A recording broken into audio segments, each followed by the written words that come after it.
Welcome students, Narayan Ghosh education চ্যানেলে তোমাদের স্বাগতম। চলে এসেছি মাধ্যমিক পরীক্ষা 2026 যারা দেবে তাদের জন্য একটা গুরুত্বপূর্ণ রচনা নিয়ে। আজকের রচনা হচ্ছে বাংলার উৎসব। তো চলো রচনাটা দেখে নিই। প্রথম পয়েন্ট, ভূমিকা। বাংলার মাটি, বাংলার হাওয়া, বাংলার ভাষা, বাংলার গান, বাংলার উৎসবে যেন মেতে ওঠে বাঙালির প্রাণ। আমাদের এই সবুজ বাংলা উৎসবের অপরূপ রূপে সজ্জিত। মানব জীবনে উৎসবের ভূমিকা অসামান্য।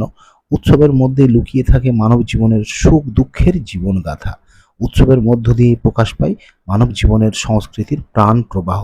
তাই উৎসব সামাজিক জীবনের দর্পণ। পরের পয়েন্ট, ঋতু উৎসব। ঋতুতে ঋতুতে বঙ্গ প্রকৃতি নবরূপে সজ্জিত হয়। উৎসবের সুরে বাঙালির মন নেচে ওঠে। শুভ নববর্ষের মধ্য দিয়ে বাঙালির ঋতু উৎসবের সূচনা হয়।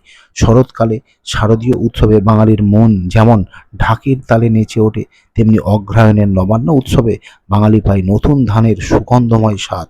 আবার পৌষ মাসে পিঠে পার্বণ আর বসন্তকালের হোলি উৎসবে বাঙালির মন নানা রঙে রাঙিয়ে ওঠে। পরের পয়েন্ট, ধর্মীয় উৎসব। আমাদের এই সবুজ বাংলা নানা ধর্ম সাধনার পীঠস্থান। শুভ নববর্ষের মধ্য দিয়ে হিন্দু ধর্মের উৎসবের সূচনা হয়। এরপর একে একে চলে উৎসবের মহা মিছিল। দশহরা, রথযাত্রা, রাখি পূর্ণিমা ইত্যাদি উৎসবের আনন্দ শেষ হতে না হতেই আসে বাঙালির শ্রেষ্ঠ উৎসব দুর্গাপূজা। এছাড়া মুসলমানদের মহরম, বৌদ্ধদের বুদ্ধ পূর্ণিমা, খ্রিস্টানদের বড়দিন প্রভৃতি উৎসবে বাঙালি জাতি আনন্দে মেতে ওঠে। নেক্সট পয়েন্ট, সামাজিক উৎসব। বাঙালির জীবনে চলমান প্রতিচ্ছবি প্রতিফলিত হয় সামাজিক উৎসবের মধ্যে। অন্নপ্রাশন, উপনয়ন, জামাই ষষ্ঠী, ভাতৃদ্বিতীয়া, শুভ বিবাহ ইত্যাদিতে বাঙালি জাতির শুভ চেতনার ছবি প্রতিফলিত হয়।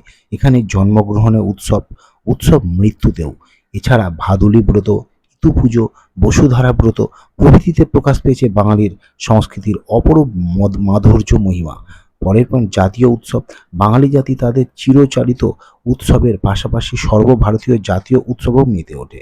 ভারতের প্রধান জাতীয় উৎসবগুলি হলো 15ই আগস্ট স্বাধীনতা দিবস, 26শে জানুয়ারি প্রজাতন্ত্র দিবস, 25শে বৈশাখ রবীন্দ্র জয়ন্তী, 23শে জানুয়ারি নেতাজির জন্মদিন ইত্যাদি।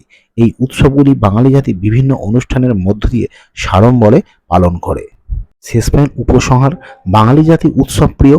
এই উৎসবই বাঙালি জাতির মধ্যে গতানুগতিক একঘেয়েমি জীবনে এনে দেয় মুক্তির স্বাদ। মানুষ তার চিরচারিত জীবনের গণ্ডি অতিক্রম করে এক মিলন মেলায় মিলিত হয়। তাই তো কবির ভাষায় বলা যায়, আমাদের আনন্দে সকলের আনন্দ হোক, আমার শুভে সকলের শুভ হোক, আমি যা পাই তা পাঁচজনের সঙ্গে মিলিত হয়ে উপভোগ করি, এই কল্যাণী ইচ্ছাই উৎসবের প্রাণ। তো স্টুডেন্টস, এই ছিল আজকের গুরুত্বপূর্ণ একটা রচনা। আশা করছি রচনাটা তোমাদের উপকার আসবে। ভালো লাগলে অবশ্যই লাইক, কমেন্ট এবং শেয়ার করবে। আর যারা নতুন তারা অবশ্যই চ্যানেলটি সাবস্ক্রাইব করে সঙ্গে থাকবে। ততক্ষণ বিদায় নিচ্ছি, ততক্ষণ সবাই ভালো থেকো, সুস্থ থেকো, বাই।